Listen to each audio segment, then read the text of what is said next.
terbarunya. Ya. Tambah Nadia. Kali ini gue bakal ngebahas tentang program baru ke depannya nih Kencana mau kayak gimana nih. Setelah 4 armada yang kemarin gue minta untuk dijual sudah dipenuhi sama Mas Tony, sang owner kita, maka saatnya sekarang kita membicarakan tentang apa schedule kita ke depan, apalagi menyambut Lebaran nih. Ya. Coba, ini Mas Roni kan biasa ngurusin masalah travel ya selama ini kan. Mungkin ini Lebaran pertama ya Mas? Kedua, saya kali kedua. Enggak, ini nih, bis. Kalau bis pertama. Nah iya, bis Kalau pertama. Coba deh, gambaran di travel biasanya kalau Lebaran tuh kayak gimana Mas? Ini sharing-sharing juga informasi nih. Ya sebetulnya sama aja sih ya, umumnya seperti di transportasi darat gitu ya, khususnya menyikapi lonjakan penumpang khususnya di H- gitu ya. Juga kita menyikapi juga tidak juga di H+, cuma saat itulah kita perlu orang sekelas Mas Rian ya kalau di bis itu, dalam arti karena kan melihat efektivitas kendaraan itu, melihat yang ada itu kan pasti tidak dikelola dengan baik, dalam arti Putra mungkin dari sisi harga kita bisa Sakti dengan dari sisi traffic itu lumayan menjadi kendala orang yang piawai lah. Nah, bisa jadi bukan meraup untung malah jadi Rugi ya? Ya, kalau udah rugi dapat nama jelek lagi ya kan? Itulah kurang lebih lah gambarannya.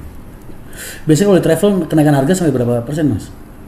Ya itu sebetulnya disesuaikan sama kita ambil sesuaikan dari daerah tujuan itu, apa memang itu daerah destinasi untuk mudik ya gitu. Nggak tinggi sih kalau daerah Jawa Tengah ini. Sampai 2 kali lipat nggak kalau travel? Enggak.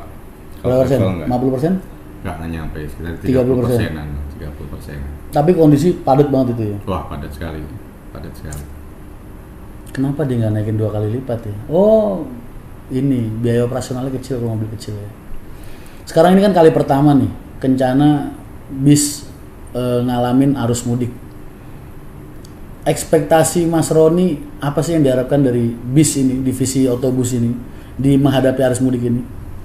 Nah, kalau saya sih harapan saya gitu, apalagi ekspektasi saya ke Mas Rian gitu ya, baik secara pribadi juga dari secara mewakili perusahaan dengan orang sekelas Mas Rian ya, momen inilah yang kita tunggu, selain juga brand dari rute tertentu yang kita mau naikkan juga ya okupansi Mas. Itu yang udah jelas, ujung-ujungnya okupansi lah gitu, okupansi penumpang.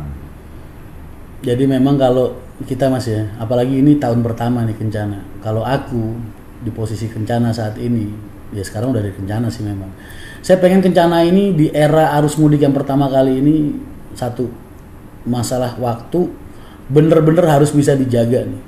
Jadi biasanya kalau perusahaan-perusahaan yang sudah berjalan itu, wah mereka gila-gilaan muterin armadanya. Karena memang event 1 tahun sekali ini bener-bener jadi event yang bener-bener bisa buat nutupin operasional atau kerugian operasional selama bulan-bulan sebelumnya. Tuh. Makanya kalau aku bilang Lebaran ini biasanya perusahaan-perusahaan bis jadiin ini sebagai ujian nih. Ini raport nih, terima raport nih ibaratnya. Hasil raportnya besok merah atau hitam, itu ntar hasilnya bisa dilihat setelah setelah hari raya Lebaran. Setelah arus mudik selesai, arus balik selesai, nah itu nanti raportnya kelihatan berkala dari situ. Jadi saya pengen bikin citra Kencana ini sebaik mungkin, sebagus mungkin selama arus mudik dan arus balik. Kalau dibilang tentang gangguan operasional dan lain-lain, kalau kita ngalamin berarti yang lain juga ngalamin. Yang lain lebih parah dari kita karena armada kita kan 2-3 unit lah besok. Kalau yang lain puluhan, belasan, ratusan mungkin, wah itu udah pasti tambah kusut banget. Jadi mumpung kita masih dari kecil nih, kita bisa ngebawa penumpang sebanyak mungkin kita mampu sambil menanamkan pelayanan yang baik dan kepuasan terhadap penumpang, setiap penumpang yang naik PO Kencana nanti ketika arus mudik dan arus balik Lebaran. Tujuan saya. Sekaligus saya mengenalkan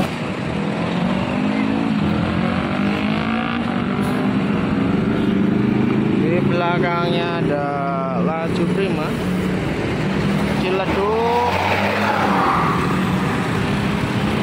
Sragen. Belakangnya Murni Jaya,